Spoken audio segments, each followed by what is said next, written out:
नमस्कार, उत्तराखंड समाचार में आपका स्वागत है। मैं रेणु प्रतिपंत। सबसे पहले मुख्य समाचार।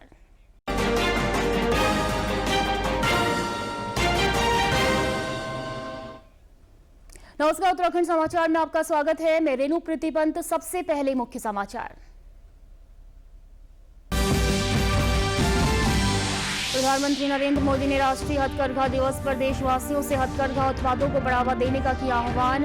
आर्थिक रूप से कमजोर बुनकर परिवारों को सशक्त बनाने को किया प्रेरित।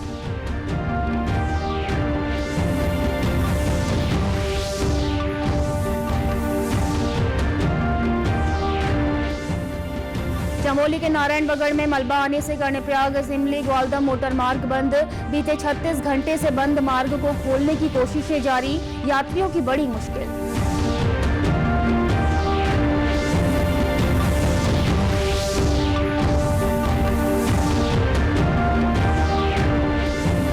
और किसानों की आय बढ़ाने पर उत्तराखंड सरकार का फोकस। आईटीबीपी के साथ एसएसबी के जवानों को भी मिलेगा उच्च गुणवत्ता का पौष्टिक और ऑर्गेनिक आहार।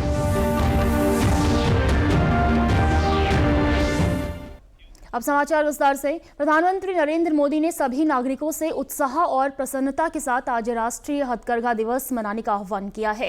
एक वीडियो संदेश साझा करते हुए प्रधानमंत्री नरेंद्र मोदी ने कहा कि 7 अगस्त 1905 को भारत के स्वाधीनता संग्राम के हिस्से के रूप में स्वदेशी आंदोलन का शुभारंभ किया गया था और समाज के हर वर्ग के लोगों ने एकजुट होकर ब्रिटिश शासन के विरुद्ध ऐतिहासिक लड़ाई लड़ी। उन्होंने लोगों को निर्धन बुनकर परिवारों और अपने हाथों से कपड़े बनाने वाले कलाकारों को समर्थन देने के लिए प्रेरित किया। प्रधानमंत्री ने एक आत्मनिर्भर देश बनाने के लिए इन छोटे और आर्थिक रूप से कमजोर बुनकर परिवारों को सशक्त बनाने के महत्व का उल्लेख किया। राष्ट्रीय हथकरघा दिवस प्रत्येक वर्ष 7 अगस्त 1905 को शुरू हुए स्वदेशी आंदोलन की स्मृति में मनाया जाता है। मनाना है और हैंडलूम डे मनाने का मतलब है कि हर गरीब परिवार, बुनकर परिवार जो अपने हाथों से अपनी छोटी छोटी घर में लूम पर कपड़े बनाते हैं और नई नई वैरायटीज होती है। आप देखिए ना क्या कुछ नहीं है। और आप भी तो इस प्रकार से एक हैंडलूम की वैरायटी के साथ GRWM वीडियो करके जरूर दुनिया के सामने अपनी बात रख सकते हैं। हैंडलूम के लिए लोगों को प्रेरित कर सकते हैं। मुख्यमंत्री पुष्कर सिंह धामी की अध्यक्षता में सचिवालय में कैबिनेट की अहम बैठक जारी है। बैठक में स्वास्थ्य, कार्मिक, कौशल विकास, परिवहन सहित अन्य विभागों के प्रस्तावों पर चर्चा की जा रही है। इसके अलावा उपनल कर्मचारियों को समान कार्य का समान वेतन, संविदा कर्मियों के नियमितीकरण के मामले पर भी कैबिनेट में विचार किया जा रहा है। और इस खबर पर ज्यादा जानकारी के साथ सीधे लाइव जुड़ते हैं हमारे सहयोगी अवधेश नौटियाल के पास। अवधेश, इस समय आप सचिवालय में मौजूद हैं। कैबिनेट बैठक इस वक्त हो रही है और लंबे समय से उपनल कर्मचारियों की जो मांगे रही हैं, सबसे ज्यादा नजरें उनकी इस वक्त इस बैठक को लेकर है। तो क्या लग रहा है, क्या उनके पक्ष में कोई आज फैसला आ सकता है? क्या कुछ ताजा अपडेट है?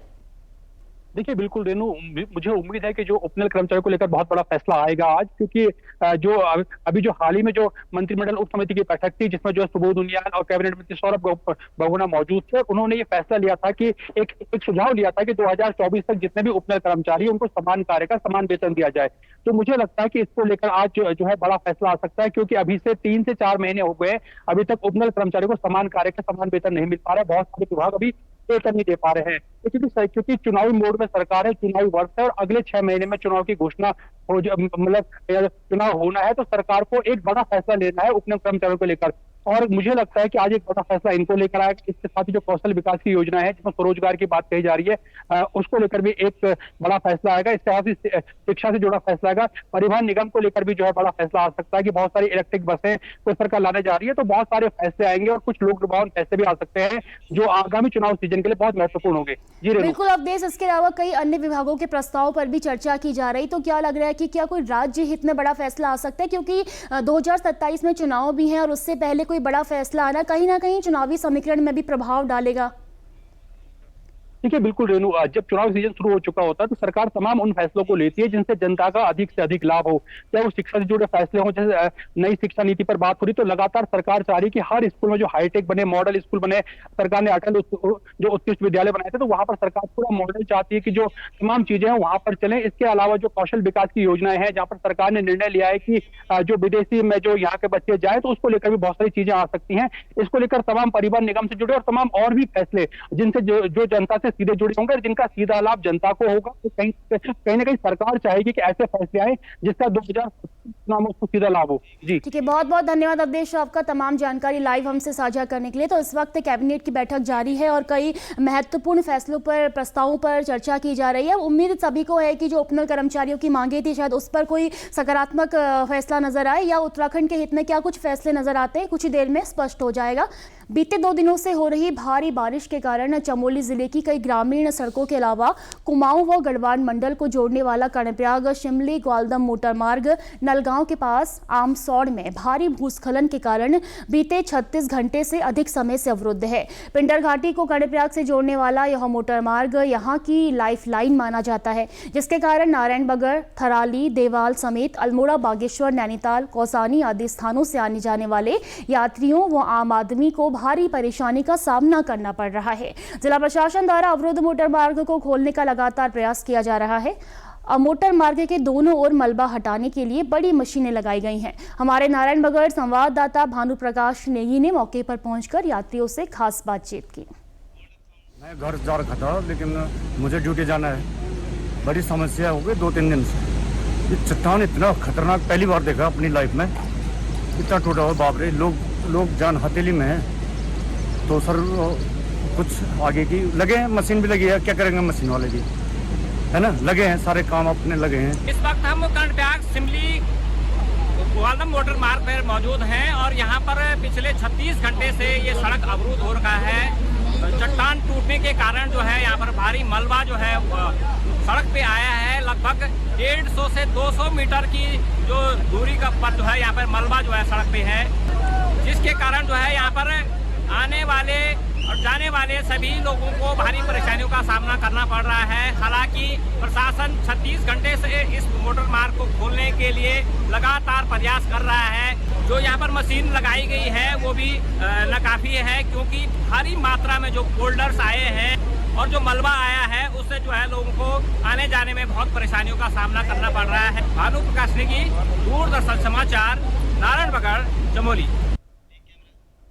कॉमनवेल्थ गेम्स की पैरा शॉटपुट स्पर्धा में रजत पदक जीतकर देश और उत्तराखंड का नाम रोशन करने वाले शुभम जयाल का आज रुड़की के आदर्श शिवाजी नगर पहुंचने पर जोरदार स्वागत किया गया।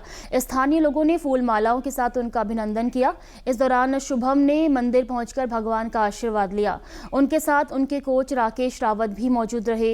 इस दौरान बड़ी संख्या में लोग पहुंचे और उन्हें बधाई दी गई। इस मौके पर शुभम जयाल ने कहा कि एक खिलाड़ी शारीरिक और मानसिक दोनों रूप से मजबूत होता है। जीवन में चाहे कितनी भी बड़ी चुनौती या दुर्घटना क्यों ना आए, यदि आत्मविश्वास और मेहनत बनी रहे तो सफलता अवश्य मिलती है। उन्होंने अपनी इस उपलब्धि का श्रेय अपने परिवार, कोच राकेश रावत और सभी शुभचिंतकों को दिया है। मेहनत तो सर देखो हर चीज़ में लगती है। आप चाहे देश के लिए मेडल लेके आओ या फिर कोई भी काम कर रहा है। मैं उससे पहले एज एन आर्मी पर्सन मैं ड्यूटी कर रहा था अपनी, उसमें ही मेहनत लगती थी। बट ये थोड़ा आफ्टर डिसेबिलिटी आपको गेम शुरू करना दोबारा वो थोड़ा एक चैलेंजिंग होता है। बट वही है कि आप अगर अपने फ्यूचर पे फोकस करो एंड जो पास में चीज़ें हो गई उसको अगर आप मूव ऑन करो उससे, तो आप जल्दी थोड़ा रिकवर करते हो। हर स्पोर्ट्समैन का जो एम होता है, मेरा भी वही एम है कि ओलंपिक्स में गोल्ड मेडल लाने का। एंड 2028 में है लॉस एंजलिस में ओलंपिक्स, तो आई होप कि मैं वहाँ जाऊँगा एंड मेडल लेके आऊँगा। वहीं शुभम जयाल के कोच राकेश रावत भी उनकी जीत से बेहद खुश नजर आए। उन्होंने कहा कि शुभम के दृढ़ निश्चय ने उन्हें जीत दिलाई है। शुभम का ये है सर, बहुत कम समय में इसने इतनी अच्छा कंपटीशन में जो पार्टिसिपेट किया और सिल्वर मेडल प्राप्त किया है, बहुत ही कम समय में इसने ये उपलब्धि हासिल करी है। वो ये श्रेय इसका डेडिकेशन में बताता है कि ये कितना डेडिकेट है इस चीज़ में, कि इतने कम समय में इसने सिल्वर मेडल इतने बड़े गेम में प्राप्त किया है। उत्तराखंड उद्यान विभाग और आईटीबीपी के बीच हुए समझौते के सकारात्मक परिणाम सामने आने लगे हैं। इस पहल के तहत राज्य के सीमावर्ती जिलों में तैनात आईटीबीपी के जवानों को स्थानीय कृषक संगठनों के जरिए ताजा फल और सब्जियां सप्लाई की जा रही हैं। हॉर्टिकल्चर बोर्ड के अधिकारियों के अनुसार इस व्यवस्था से जहां जवानों को ताजा और पौष्टिक भोजन मिल रहा है, तो वहीं मध्यस्थ के हटने से किसानों को उनकी उपज का सीधा भुगतान भी मिल रहा है। हॉर्टिकल्चर बोर्ड के अनुसार अब तक करीब 22 लाख रुपए के फल सब्जियां आईटीबीपी को सप्लाई किए जा चुके हैं। आईटीबीपी के साथ मिली इस बड़ी सफलता को देखते हुए आने वाले दिनों में एसएसबी के साथ भी इसी तरह का अनुबंध करने की तैयारी की जा रही है। बोर्ड ने राज्य के सभी किसानों से अपने नजदीकी जिला उद्यान अधिकारी से संपर्क कर पंजीकरण कराने की अपील की है। इस अनुबंध से किसान जो उनकी विसिनिटी में उत्पादन कर रहे हैं और उनके संगठन हैं, वहीं पर हार्वेस्ट करके वहीं आईटीबीपी की बटालियन को इसको सप्लाई कर रहे हैं। तो बीच में कोई मिडलमैन नहीं है। आईटीबीपी जो भुगतान कर रहा है वो सीधा किसान को प्राप्त हो रहा है और आईटीबीपी के जवानों को fresh harvest fruits and vegetable प्राप्त हो रहा है। तो मेरा अनुरोध है सभी हमारे किसान बंधुओं से कि अपने नजदीकी उद्यान अधिकारी से संपर्क करें, जिला उद्यान अधिकारी से, और अपने संगठनों को वहां पंजीकृत कराएं, उनकी सूचना दें और ये जो हमारी यूनिफॉर्म्स हैं और हमारे बायर्स हैं उनको ये सब्जियां सप्लाई करें ताकि उनको अपने उत्पादों का लाभ सीधा प्राप्त हो सके।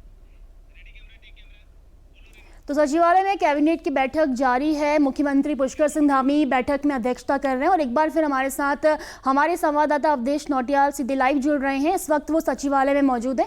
अवधेश, क्या स्थिति है कैबिनेट बैठक की, क्योंकि सबसे बड़ा फैसला जिसकी नजरें हैं बैठक में वो है उपनल कर्मचारी, तो क्या लग रहा है, क्या कुछ बड़े फैसले आ जा सकते हैं? फिलहाल समाचारों में इतना ही। दूरदर्शन समाचारों से जुड़े रहें। मिलते हैं फिर शाम 5 बजे के बुलेटिन में। नमस्कार।